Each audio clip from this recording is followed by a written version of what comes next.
कल जो मंतव्य था वो था ईश्वर। अब देखिए ऋषि दयानंद वेद के बारे में क्या मानते हैं, वेद को क्या लेके चलते हैं। कह रहे हैं चारों वेदों को, वेद चार हैं आप सब लोग जानते होंगे, बताने की आवश्यकता नहीं, ऋग्वेद यजुर्वेद सामवेद और अथर्ववेद, चारों वेदों को निर्भ्रांत स्वतः प्रमाण मानता हूं। लेकिन एक ब्रैकेट में एक बात और दी, विद्या धर्मयुक्त ईश्वर प्रणीत संहिता मंत्र भाग। देखिए बहुत ध्यान से समझेंगे वेदों को क्या कह रहे हैं। वेदों का मतलब कोई कुछ और ना समझ ले, इसलिए उसको ब्रैकेट में कोष्ठक में समझाया। कैसे? विद्या धर्मयुक्त ईश्वर प्रणीत संहिता मंत्र भाग। तो जिसमें विद्या है, ऐसा नहीं है कि वेद विद्या से विहीन हो जाएंगे। सबसे पहले हमें यह समझना चाहिए कि वेदों में विद्या है। धर्म युक्त, उसमें धर्म की बातें हैं। धर्म की बातें मतलब क्या कर्तव्य होने चाहिए, क्या अकर्तव्य होने चाहिए, क्या विधि है, क्या निषेध है, ये सब बातें जिसमें हैं वो सब धर्म से युक्त हैं। ईश्वर प्रणीत, यानी वेद जो है वो ईश्वर के द्वारा बनाए गए हैं, ईश्वर के द्वारा निर्मित हैं। वेदों का जितना भी ज्ञान है, वेदों में जो विद्या है, जो वो धर्माचरण की बातें हैं, वो सब ईश्वर प्रणीत हैं, ईश्वर के द्वारा दी हुई हैं। ठीक है। और संहिता माने संहिता भी बताएंगे। संहिता के बाद देखिए मंत्र भाग। जितना भी मंत्र भाग है उन सबको ये वेद मानते हैं, उनको कहते हैं कि ये वेद हैं। अब संहिता क्या हुआ? संहिता मतलब सारे मंत्रों को इकट्ठा कर देना, एक जगह ले आना, उनका समुदाय बना देना, उनका सेट बना देना, ये संहिता कहलाता है। जैसे वेदों के सारे मंत्र मैंने इकट्ठे करके एक ऋग्वेद नाम की पुस्तक के भीतर डाल दिए, तो उसको कह दिया ऋग्वेद संहिता। जैसे मैंने बहुत सारे कानूनों को एक जगह मिला दिया और उसको क्या कहा? आचार संहिता। आपने आचार संहिता सुना होगा ना, तो ऐसे करके उसको आचार संहिता कहा जाता है, क्योंकि उसमें बहुत सारे नियम हैं, कानून हैं, कायदे हैं, तरीके हैं, लॉज हैं, प्रिंसिपल्स हैं, उन सबको एक जगह मिलाया, इकट्ठा किया, और वो जो संगठन बना, वो जो सेट बना, उस सेट को बोलते हैं संहिता। ठीक है जी।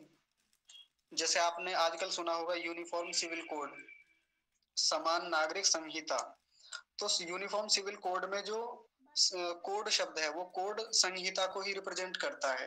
कोड शब्द आता है ना, तो इसका मतलब क्या है कि इस देश में जितने भी संप्रदाय हैं, जितने भी मानने वाले लोग हैं, जितने भी मतों के लोग हैं, उन सबका एक कानून हो, समान कानून हो सभी नागरिकों के लिए।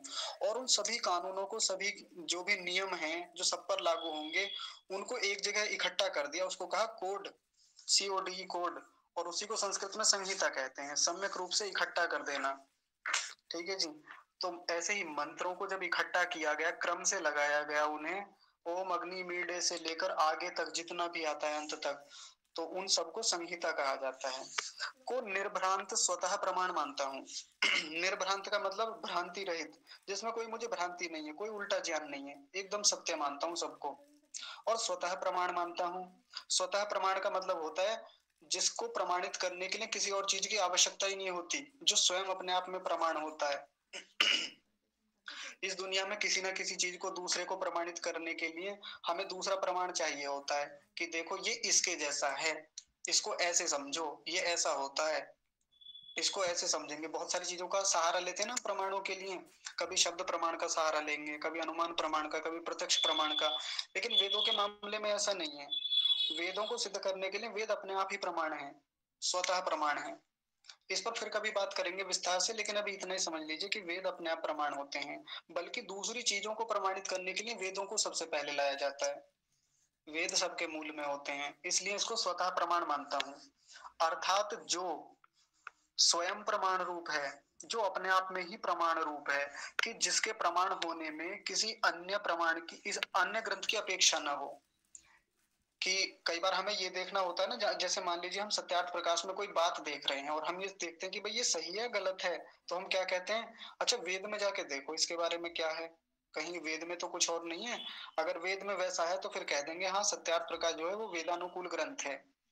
और अगर सत्यार्थ प्रकाश में कोई बात झूठी है तो हम क्या कहेंगे?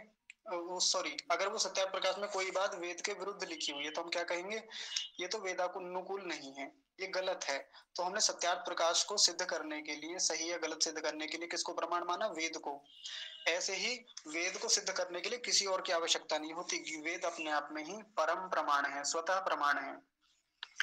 अब उसके लिए उदाहरण समझा रहे हैं, कैसे इस बात को कैसे समझें, तो ऐसे समझें। देखिए आगे बहुत कमाल की बात लिखी हुई है, जैसे सूर्य व प्रदीप स्वयं अपने स्वरूप के स्वतः प्रकाशक और पृथ्वी आदि के प्रकाशक होते हैं। देखिए दो उदाहरण, दो वस्तुओं का उदाहरण दिया, एक तो सूर्य का और एक प्रदीप का। प्रदीप का मतलब होता है दीपक, जो दिया हम घर में जलाते हैं वो वाला। तो जैसे सूरज अपना उजाला स्वयं करता है, बताइए सूर्य को देखने के लिए, जब हम सूर्य को देखते हैं तो क्या हम उसको देखने के लिए किसी और ग्रह का सहारा लेते हैं? चंद्रमा हमें तब दिखता है जब सूर्य निकलता है, सूर्य के बिना चंद्रमा नहीं दिख सकता हमें। ये पृथ्वी भी हमें तब दिखती है जब सूर्य निकलता है। यानी हमें किसी भी चीज को प्रमाणित करने के लिए, देखने के लिए, हमें अपना घर भी तब दिखता है जब सूर्य निकलता है। तो हमें अपने घर को प्रमाणित करने के लिए पहले सूर्य का प्रमाण चाहिए। सूर्य नहीं होगा तो घर को प्रमाणित नहीं करते, कि घर नाम की भी कोई वस्तु हो सकती है। किसी को दिखाई नहीं पाएंगे कि घर भी होता है। हमें अपना हाथ तक दिखाई नहीं देता अगर सूर्य ना हो तो ऐसे ही दीपक के साथ, दीपक को भी दिखाना हो, दीपक छोटे अंशों में हो गया, मतलब वो भी एक उदाहरण तो है ही ना। जब दीपक जलता है, जलता हुआ दीपक जो होता है, उसको दिखाने के लिए और किसी की आवश्यकता नहीं होती, वो स्वयं ही दिखता है अपने आप ही, अपने आप में प्रमाण है वो। तो सूर्य और प्रदीप जैसे अपने स्वरूप के स्वतः प्रकाशक, अपने आप अपना प्रकाश करते हैं और खुद ही अपने आप को दिखा देते हैं। उनको दिखाने के लिए कोई और दूसरी वस्तु की आवश्यकता नहीं होती। और पृथ्वी आदि के प्रकाशक, यानी सारी जो पृथ्वी है, बाकी लोक हैं, उन सबके प्रकाशक हैं।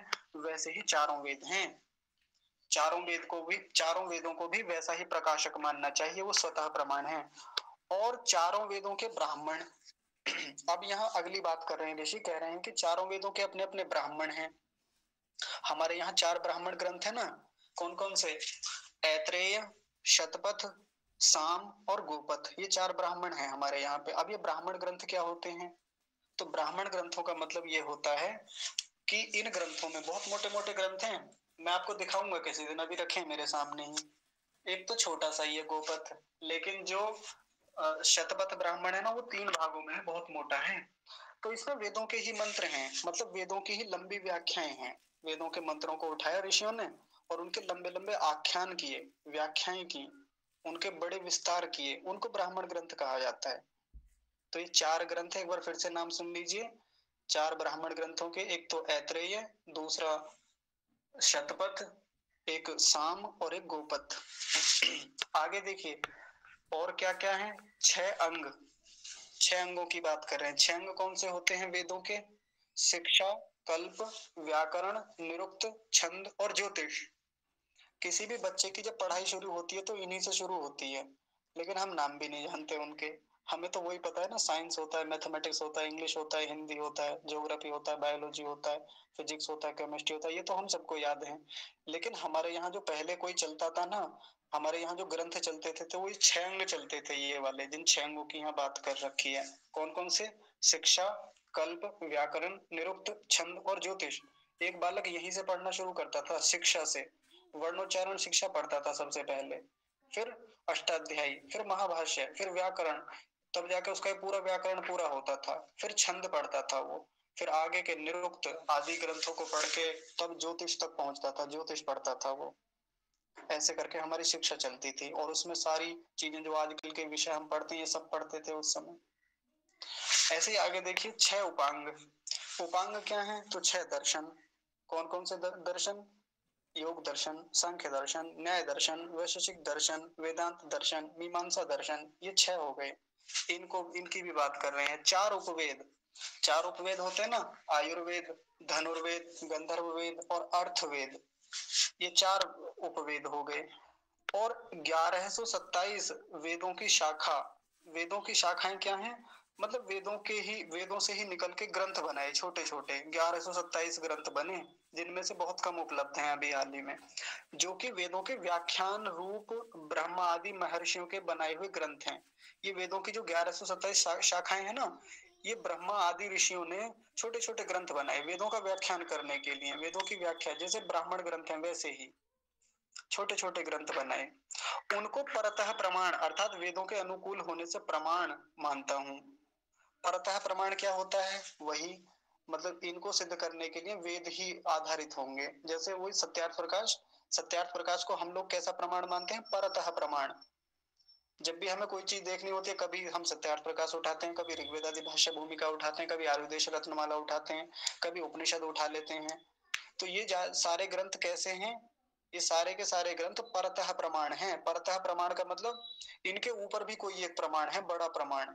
हाँ, ये भी वेद की अनुपस्थिति में ये भी अपना काम करते हैं, ये भी हम इनका भी प्रमाण के रूप में उपयोग करते हैं, लेकिन इनके भी मूल में, इनके भी ऊपर एक प्रमाण होता है जो स्वतः प्रमाण है। वो कौन सा है? वेद। तो वेदों के अनुकूल होने से इन सब ग्रंथों को, देखिए इतनी सारी जो बात ऊपर कही है, ये जो इतने नाम गिनाए हैं, इन सबको परतः प्रमाण मानता हूँ।